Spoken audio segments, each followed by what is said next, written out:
Five tricky questions and how you will likely answer them in an interview. Hello, welcome to our Scrum chat room with Dr. Francis Mbunyan. This is your Monday leadership. And today we want to look at more or less of leadership questions. Some of these questions that come to you during an interview. It seems like this is straightforward response that you need to give, but sometimes these questions are traps. For instance, question number one we're going to be dealing with today is how would you manage a Scrum team? Right. So that's a very important question, but that question has a trap in it. Question number two, I'm going to talk about today. Tell me about a conflict you have with your product owner. Also a trap, and how you answer this question matters a lot. I'm also going to tell you the last question. So, question three and question four, you figure out during uh, the course of this video. Now, question five, I'm going to answer today is how would you deal with a team member, or how would you deal with team members that are dragging your team behind?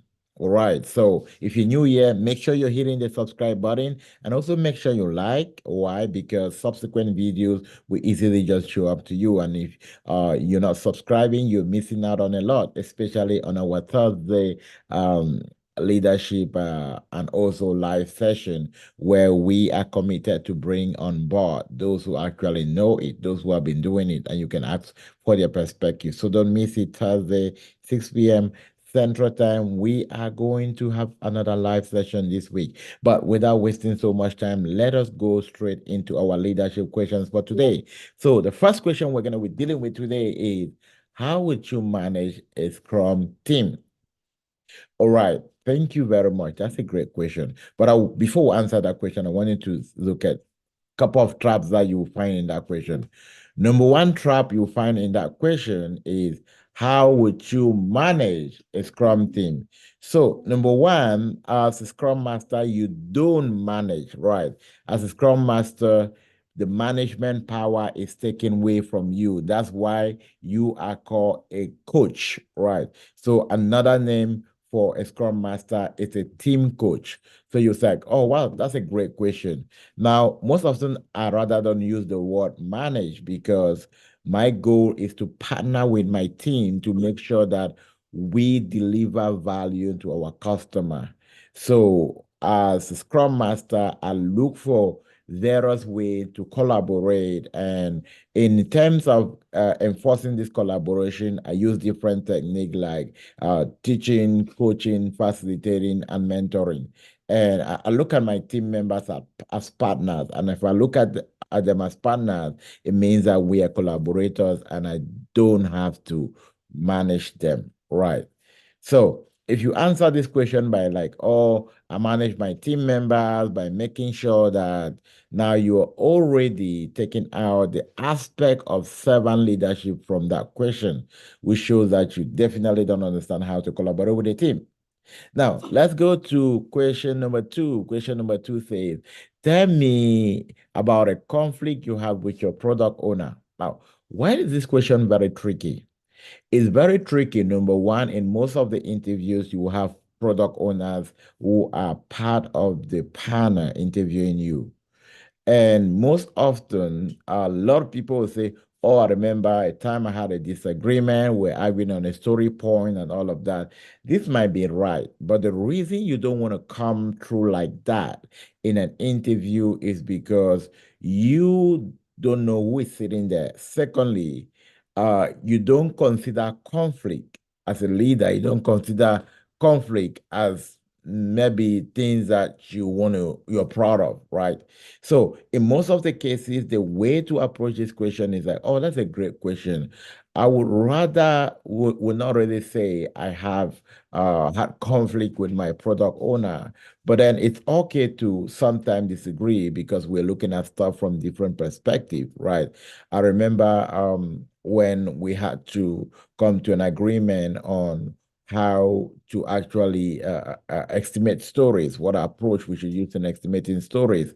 And based on my own background on story estimation, I have been using the Fibonacci sequence and have been using the poker planning, right? But the team have not really been using that.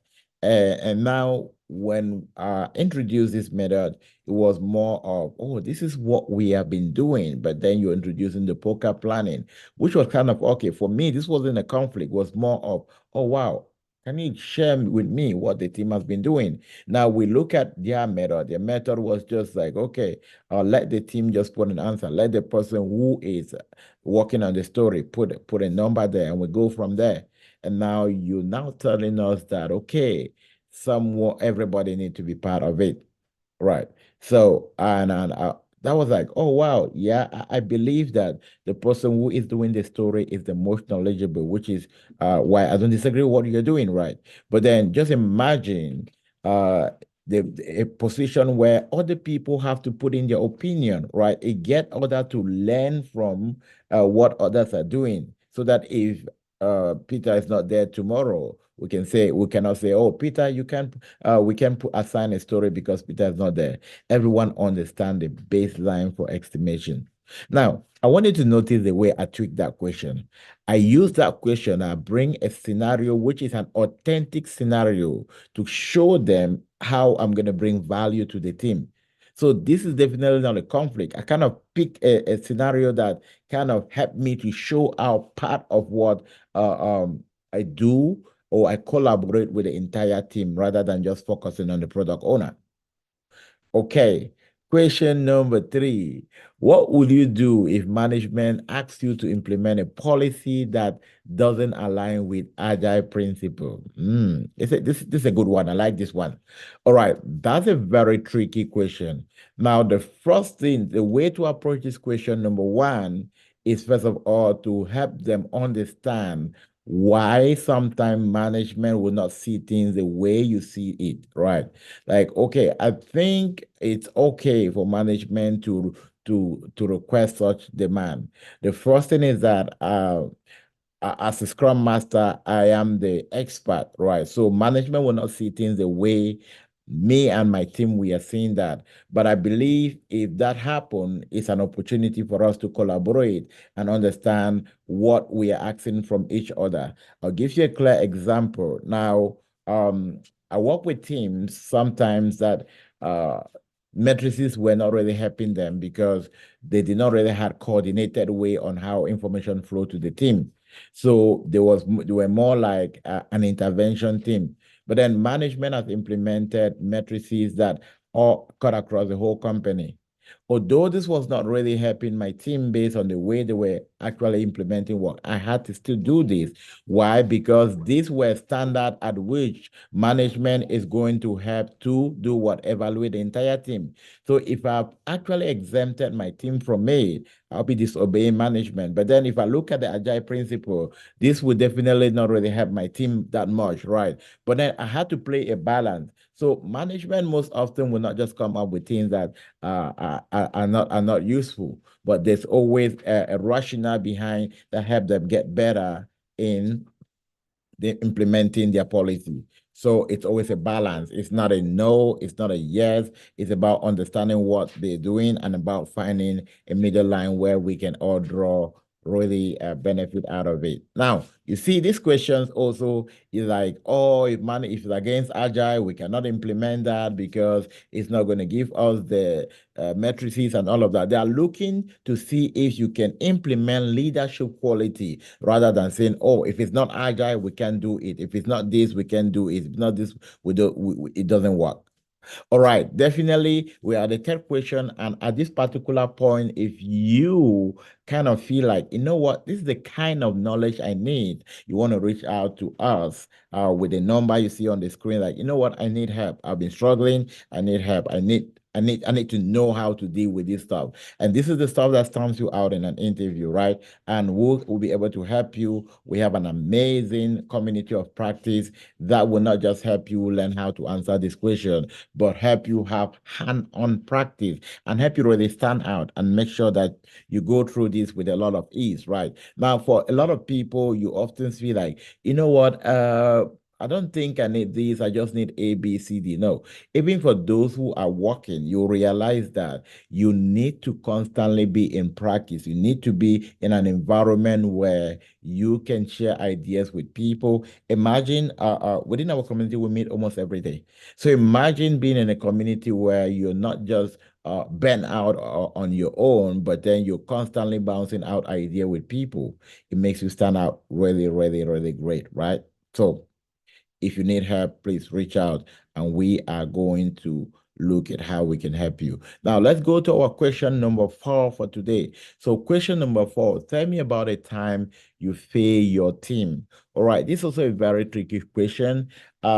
Now, the way to approach this question is like, wow, that is a great question. Although I would not say I'm a superhero, I don't fail. Most often, I don't like to consider myself like, oh, this is I failed the team, or I would not really want to say there's a time I failed the team.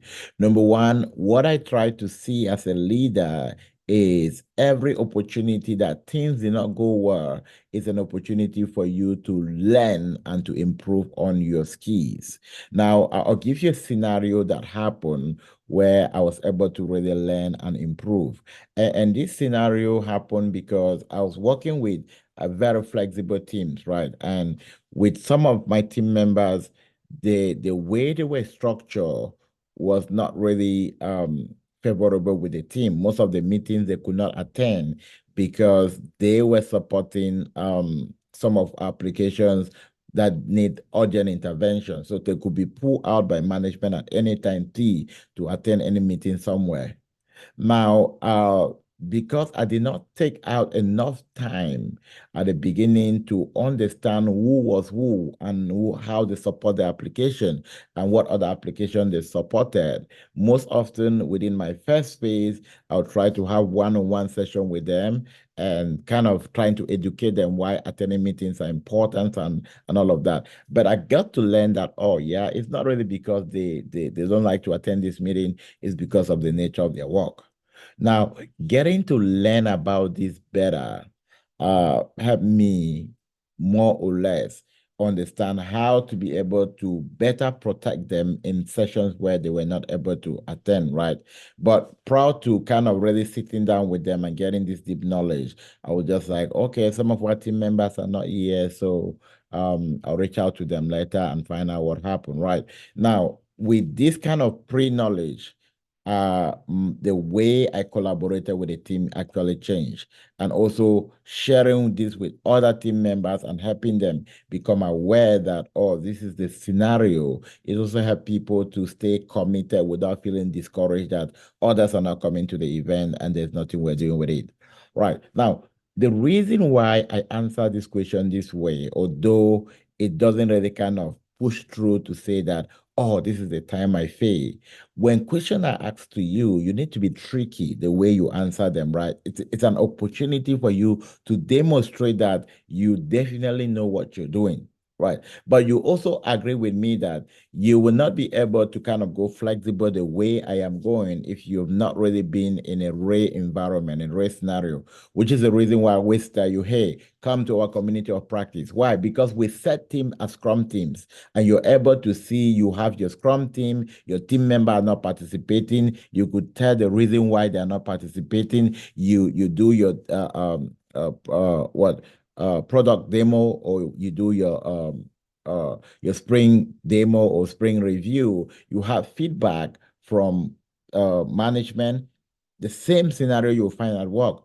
So now when we're explaining these things to you, you can actually make sense of it compared to someone who has never been in a scenario like a Scrum team. They don't even know how to close a spring, and they're trying to answer all of that. That's the big gap between when we talk about join a community of practice versus I can do it on my own, right? So that's the benefit you're having by joining a community of practice. The last question we're going to deal with today, how would you deal with team members that are dragging your team behind? How will you deal with team members that are dragging your team behind?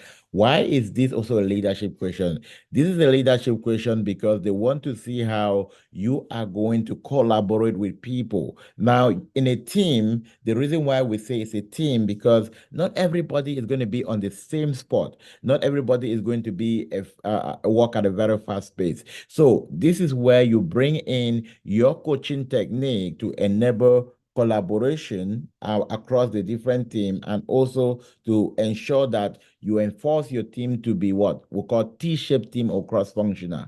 Now, most often since we work as a team, we expect, these are some of the expectations, but as a leader, as a team coach, what I try to do, I look for opportunity where my team could be able to share knowledge. Sometimes I can use pairing and also pair programming, which means that I try to partner these team members who are dragging my team behind with other teams that are really good so they can learn from them. We also use KT sessions to make sure everyone is top on their list as well. And most often I use one-on-one to identify some of the area where this team member might need help, and I make sure I implement them. My goal is to support them. If someone is lagging behind, the whole team is lagging behind. So I would definitely not implement a singular accountability approach for them, but I'll try to integrate, help the whole team to be able to work with them to push through. All right. So this was easy, right?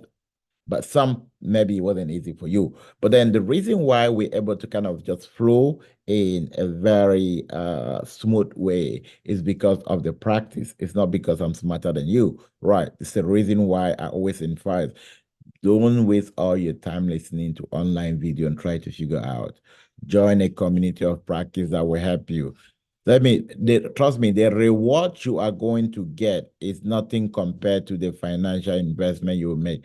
The reason why many people still remain where they are after 2 years, 3 years, many months, and they're still saying, oh, the market is challenging, it's difficult, is because they have not taken time to invest on themselves, because they have not taken time to do the right thing. So it's an opportunity for you to do the right thing. And we definitely don't need your money, right? We want to help you. So don't look at this as somebody, oh, they're looking for your money. Right. There are many people online that will tell you that, oh, you don't need this, you can do this for free. But then when you step into the space of leadership, you realize that for you to be excellent, you must do beyond what you normally do. So I want you to tap into that excellency this week, and I want you to take an extra mile in order to invest in yourself, join a community of practice, do something that you have not done before, right? If you've been following my video, one of the things you realize is I don't convince you to buy. I tell you the right thing. It's either you do it or after 6 months, you telling the same story again. But I don't want you to tell the same story. That's why I want you to do the right thing. Don't forget to like, don't forget to subscribe. And I'm going to see you on Thursday in our live conversation. We have two powerful guests this week, and we are going to be diving deep on how to get and keep a Scrum Master job. I'll see you during the week.